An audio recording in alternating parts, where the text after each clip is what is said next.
Oh, we're recording. Okay. I wasn't ready yet. Hello. I wasn't ready yet. I was about to go to work. Obviously, because that's what I do. I work. Okay.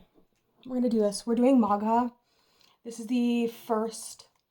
Um, this is the first out of the next 9 of the next section of nakshatras. I don't have my other phone because it's charging. We're just gonna get into this. Magha. Magha is the place of power. Magha is the king. Magha is the forefathers or the Pitris. It's K2 ruled, meaning it's South Node ruled. So there is a connection to Ashwini, the first nakshatra that I did. The lust card just popped out, which is Leo's card. This is a very important nakshatra because it has the star Regulus in it. One of the 4 royal stars or the Watchers. This is going to hold Regulus. Regulus being the closest star.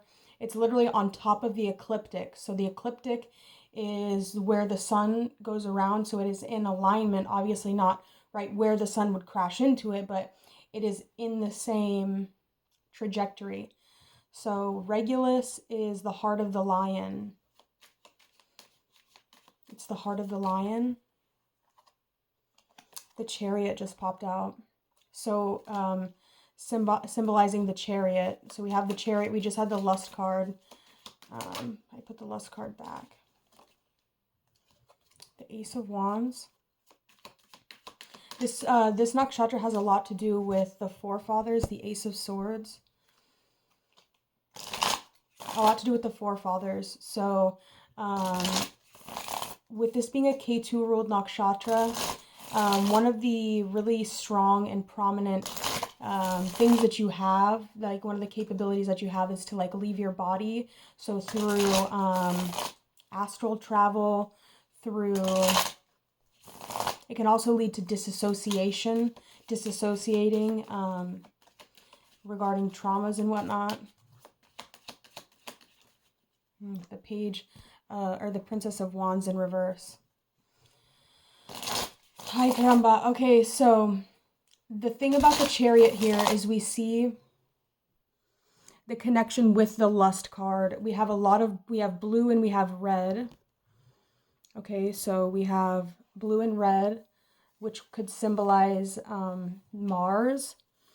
It could symbolize fire. Okay, but we also have yellow and blue here, which could symbolize the hermit. I have my Rahu here and my Mars here. So it's a little bit difficult for me to explain this because it is K2 ruled, meaning the symbol is like the place of the throne, right? It's the place of the throne. So what is a throne? A throne is the place where the king sits, right? Where the king sits. But I have my Rahu here, which is just like a headless demon, or I mean a bodiless demon. It's just a floating head demon. That is hungry. That's like liquor, right? It's mesmerizing. It's right. The 3 feminine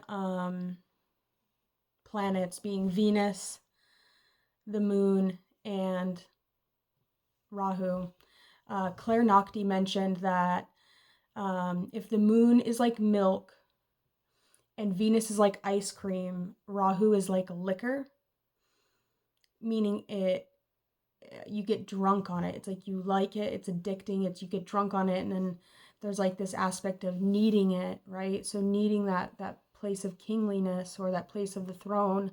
And this is where the forefathers are said to be at rest, right? So there's a strong connection to the forefathers being the kings, being the rulers, being the people of power and the people of knowledge, the people of power in past lives, the men of power, having a connection to that. And with this Ace of Wands and this Ace of Swords, it would talk about possibly being the kind of person that I mean, I'm just going to read this for myself with my Rahu being here, that there is something that I am meant to pass along in regards to information, knowledge, in regards to energy, passing it along, right? But there's something about needing to be in this energy of the Chariot. The Chariot is someone very regal, someone very grand, someone that understands the deeper aspects of life, right? We have the Cancer card here with the Chariot.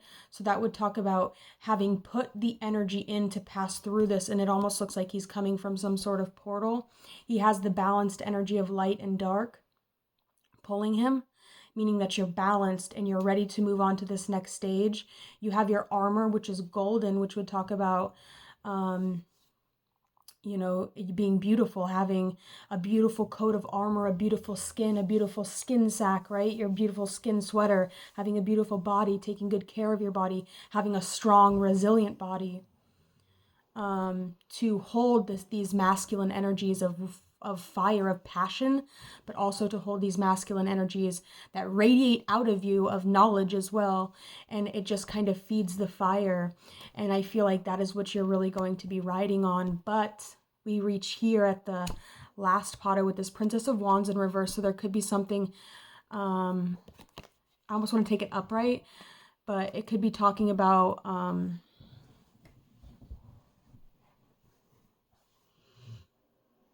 how would we say that? Princess of Wands in reverse. That's Malkuth, right? In reverse. That could be maybe who you're, or what you're, once you strip this armor off of you, right? Because the Chariot for me talks a lot about protection and needing to be protected. It's this, it connects the Sephiroth of Mars to the Sephiroth of Saturn. And I feel like by the end of this reading, as I go through this energy in my own personal life, I feel like I'm going to be stripped down to nothing, right? It's kind of also reminding me of Inanna's descent into the underworld a little bit when she gets stripped of all of her energy. The sun is in reverse, so this could even be talking about possibly going past the sun, going into those we're going to get more in the next reading. We also have two aces, which talks about the divine energy, right? You get the aces, or the ones are connected to Pluto or Neptune. I consider Neptune to be in the center and Pluto to be on the other side. Myself personally, I could be wrong, but I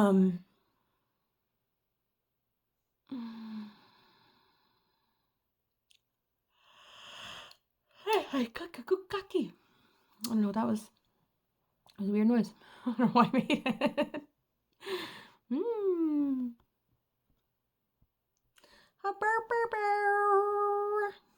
Anyways, I've got purple little pigtails in, and I'm feeling ready. She even has little pigtails here in this picture, so that's kind of cool that they came out. Yeah, so I mean, for the Chariot card to come out would talk about you having gained the respect and the due diligence of Cancer. It's giving me like the Nagas. The Nagas have given you the gift to carry on, the gift or the ability to carry on, to continue through. You didn't get eaten alive by the Nagas. The Nagas accept you. The Nagas love you. You are a Naga. I think that the Nagas,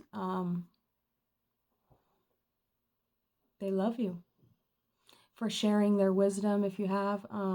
Obviously, we're now in the Pitris, which is different energy. I'm not going to read so much about it because I just don't really have time for that.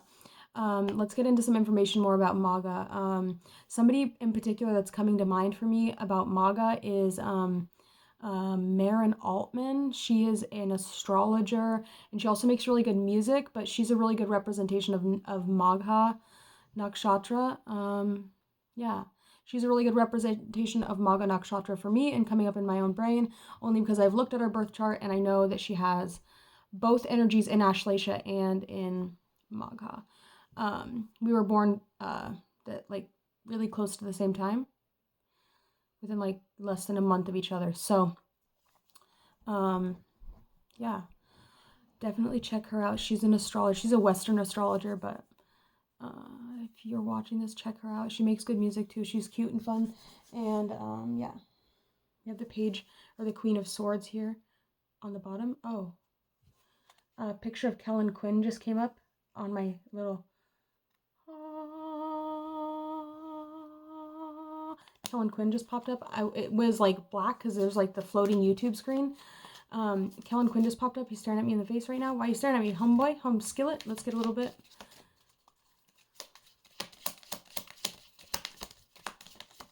Bitch. Why you say that? What? Oh, the High Priestess came out.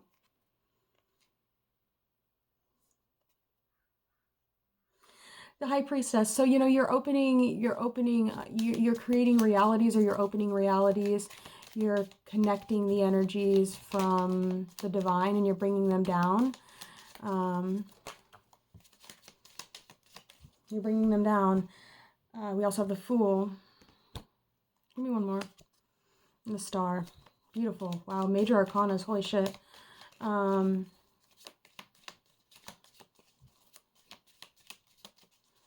fucking major arcanas, man. The Fool is cool. I like the Fool. The Fool talks about, like, the nothingness. We have the Fool. We also have the High Priestess and the Star.